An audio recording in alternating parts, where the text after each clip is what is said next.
Welcome everybody and thank you for clicking on my video. My name is Sylwia and I am Nutrition and Supplements Advisor. I come from scientific background with master's degree in physiotherapy. Since then I've gained many years of experience in health food business, where I see many customers who come to us with various conditions, from digestive issues, hormonal imbalances, to autoimmune and other inflammatory conditions. I've created this channel to share with you a bit of my knowledge on how to support our bodies with the help of different nutrients, herbs, and other holistic practices. And this is my very first video, and because of what is currently happening around the world, I thought the best topic to start with is on how to boost your immune system with nutrition and supplements. We will cover different nutrients like vitamin C, probiotics, vitamin D, zinc, and few different herbs, which in my opinion are the best when it comes to viral infections. And I will also thoroughly cover the supplemental forms of these nutrients. I hope you'll enjoy it.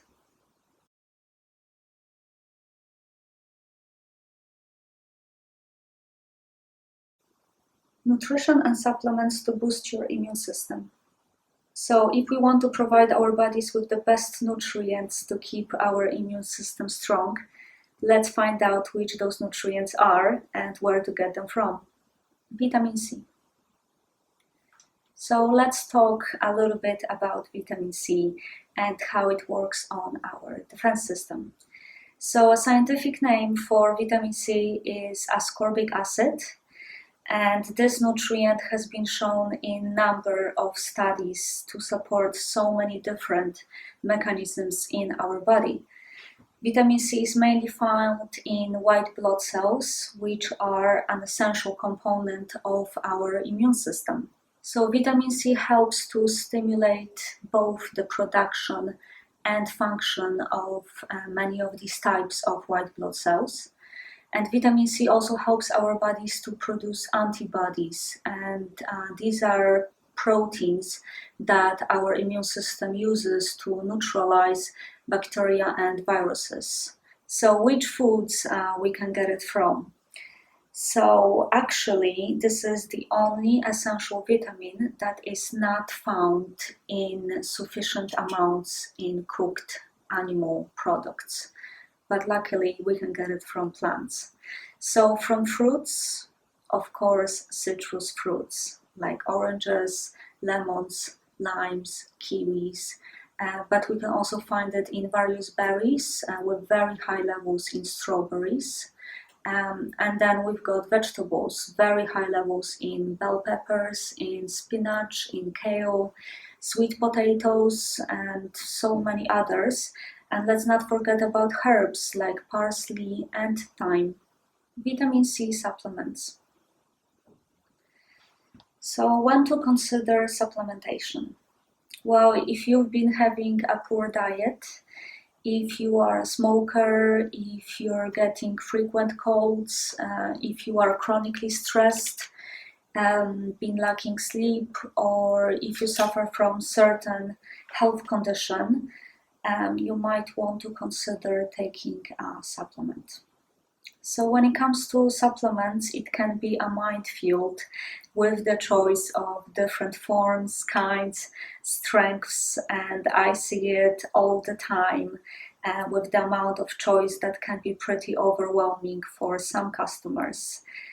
So here comes my guidance. So the purest form of vitamin C is ascorbic acid.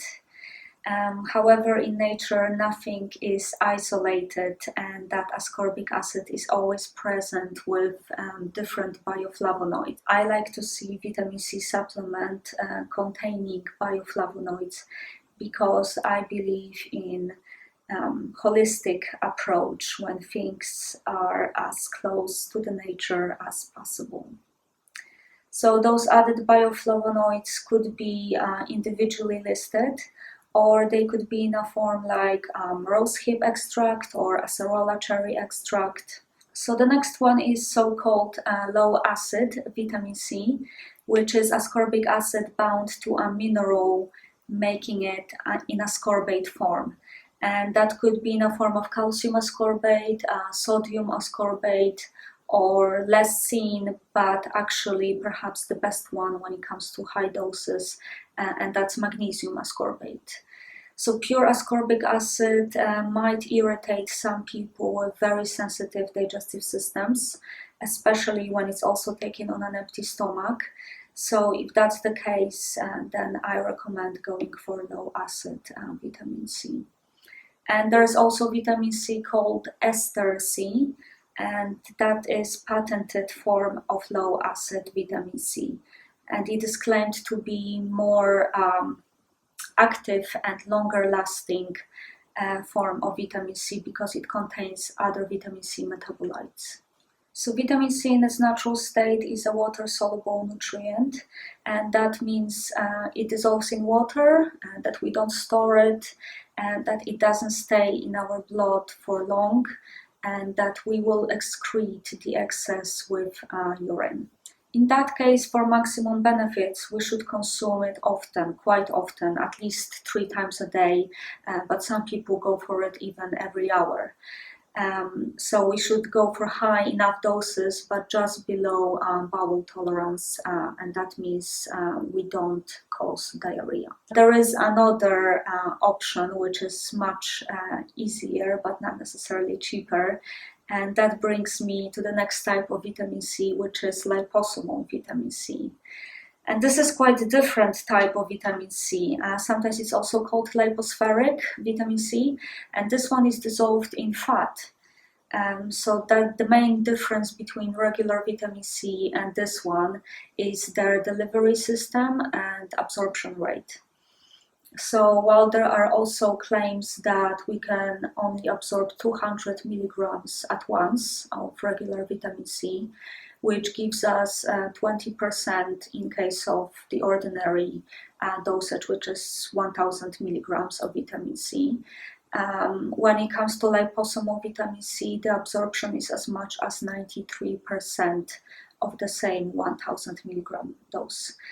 Also, it doesn't cause upset stomach, it's not acidic, does not give a laxative effect, and because it stays in our body for much longer, it doesn't have to be taken as often. Gut flora, probiotics. So this is a very important aspect of our immune system, and this is our gut flora. Gut flora refers to life-friendly microorganisms consisting of good bacteria and yeast that are also called probiotics. It is claimed that there are about 500 different species, making a total number of 100 trillion of bacteria living in our gut. And the 2 most dominant families are Lactobacillus and Bifidobacteria, with various species and then subspecies. So Lactobacillus family prefers the small intestine environment, where Bifidobacteria prefers large intestine, also called bowel or colon. So how does the gut relate to our immune system? Well, more than you think. As much as 70% of our immune cells are located in the gut. So the health of our digestive system really impacts our immune system. Our friendly gut bacteria are responsible, well, among many other things, for breaking down and absorbing nutrients, also the very nutrients that are needed for a healthy immune system. But these probiotics also provide a barrier against harmful bacteria that enter our body, constantly competing for space and food. And they also regulate inflammatory responses. In fact, one study showed that athletes who took a probiotic daily had 40% fewer colds than when they took a placebo. So how do we care for and repopulate our gut flora? where we've got food sources. Naturally, probiotics are found in living on our food that we eat, but they are also in very high concentrations in fermented foods like sauerkraut, kimchi, yogurt, kefir, tempeh, kombucha drink. You need to be aware though that unfortunately some dietary and lifestyle choices kill our gut microflora. And those are antibiotics, stress, sugar, alcohol, various medication, toxins, and more, potentially leading to digestive and other inflammatory problems. Probiotic supplements. So in supplements, we usually see probiotics in form of capsules. Less often we see them in form of powders, and the least often in form of liquid. So there are two main things I like to look at while choosing the best probiotic supplement, and that is the strength and the diversity of good bacteria. And in both cases, usually the more the better. So as previously mentioned, there are two main families of good bacteria, and you really want to see both of them in your supplement. For someone with problems in their lower digestive tract, such as IBS, IBD, or diverticulitis, I would choose a probiotic that contains few different strains from Bifidobacteria group. So when it comes to dosage, we first must establish if we are taking them as prevention, just to keep our immune and digestive system in working order. If you had a one-off episode, like you had to go on antibiotics or you had a stomach bug, and if you are a generally healthy person and you don't suffer with any problems with your gastrointestinal tract, lower doses such as anywhere from 2 to 10 billion would be, to me, advisable. However, if someone wants to use them in more therapeutic form, they can experiment with higher doses, and those are seen from 20 to even 100 billion of good bacteria per serving. Vitamin D. So even though vitamin D is called a vitamin, it is not truly a vitamin. It acts more like a hormone since the body can synthesize it from cholesterol after the skin is exposed to UVB sun rays. So why vitamin D is so important for our immunity? Well, because it plays a crucial role in the maturation of T cells. And T cells are the type of white blood cells that act like soldiers who chase and destroy invaders, but they also support other immune cells for a combined response to threats. The vitamin D status is also highly associated with the risk of autoimmunity and recurrent infections. Vitamin D deficiency is most prevalent during winter months, which is also the peak of cold and flu season. So most of our vitamin D supply we are getting comes actually from the sun. A 20-minute total body exposure to sunlight, like when wearing a swimsuit, produces approximately 10 to 20,000 international units of vitamin D. And the greatest vitamin D production is between 11 a.m. and 1 p.m., and that's during the summer months. However, many factors influence vitamin D production by the body, from geographical location, time of year and day, skin pigmentation, actually the darker the skin, the more reduced absorption, to environmental conditions and aging and use of sunscreens. So there are also natural food sources, but they are very limited. And there are two different forms of vitamin D, which is vitamin D3 and vitamin D2. Vitamin D3, or its scientific name cholecalciferol, comes mainly from animal-based sources, forms of vitamin D, and that includes fatty fish and egg yolks. And for vitamin D2, which is also known as ergocalciferol, and these are plant-based sources, and mushrooms are excellent source of vitamin D2. Vitamin D supplements. So in supplements, we also have a choice of vitamin D3 from an animal source, like fish or lanolin, or vitamin D, which comes from plant source, and again, mushrooms. Some of them are also synthesized in a laboratory. There's also plant-based vitamin D3 available, and that comes from lichen, which is a fungi and algae symbiotic type of organism that may be a better option for vegans, as most studies show that vitamin D3 is more effective than vitamin D2 at raising blood levels. And because of vitamin D is a fat-soluble nutrient, unlike vitamin C, it is good to take it with a meal. So dosage, well, the NHS mentions 400 units per day, and the Endocrine Society suggests 2,000 international units per day for healthy adults. And by answering ourselves few questions like, how often do I sunbathe? If we use sunscreens, or even if we are on statins like cholesterol lowering medication, because remember, we need cholesterol to synthesize vitamin D. Maybe then we can paint a better picture of our vitamin D levels. People who suffer with autoimmune conditions or respiratory infections or asthma, osteoporosis, cancer, dementia, I would strongly recommend doing a blood test to find out if and how much you are deficient. And that will also help choosing a right dose. Personally, for general healthy adult public, throughout the winter months, I recommend taking anywhere from 1,000 to 3,000 international units per day, depending on lifestyle. Zinc.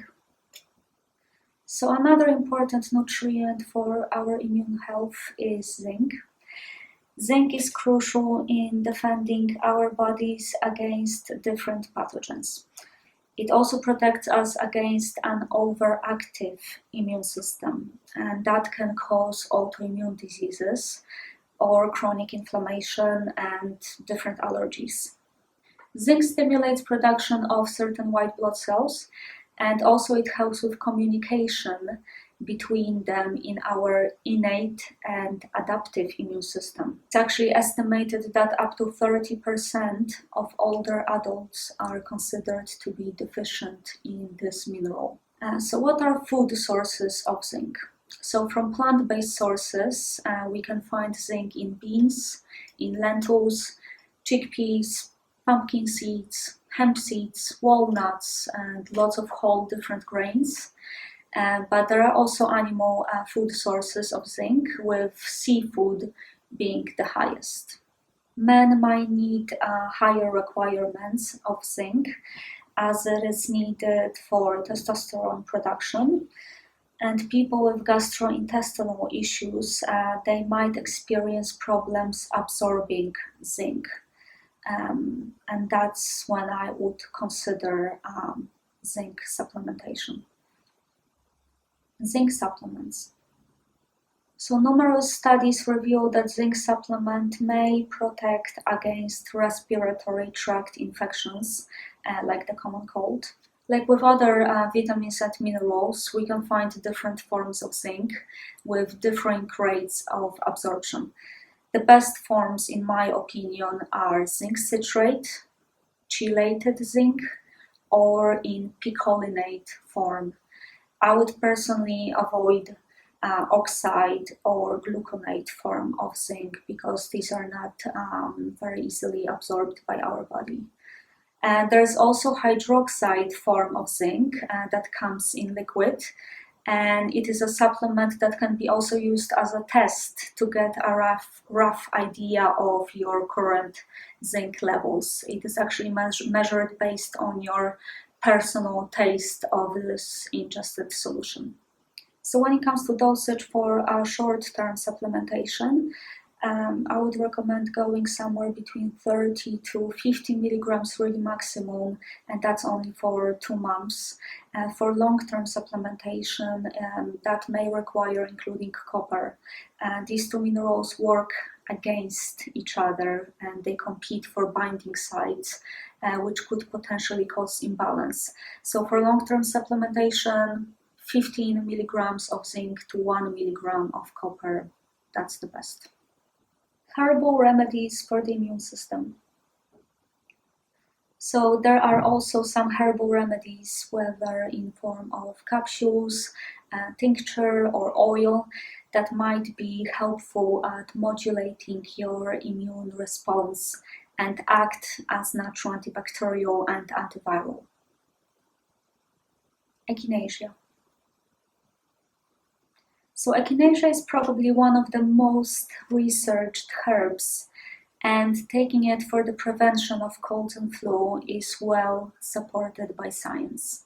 So in 2012, the results of the largest and longest clinical trial ever done on echinacea supported those claims and concluded that echinacea reduces the symptoms of cold and development of recurrent colds by 59%, that people at higher risk, like those prone to frequent colds, those with high stress levels, or smokers and poor sleepers, they benefited from echinacea the most.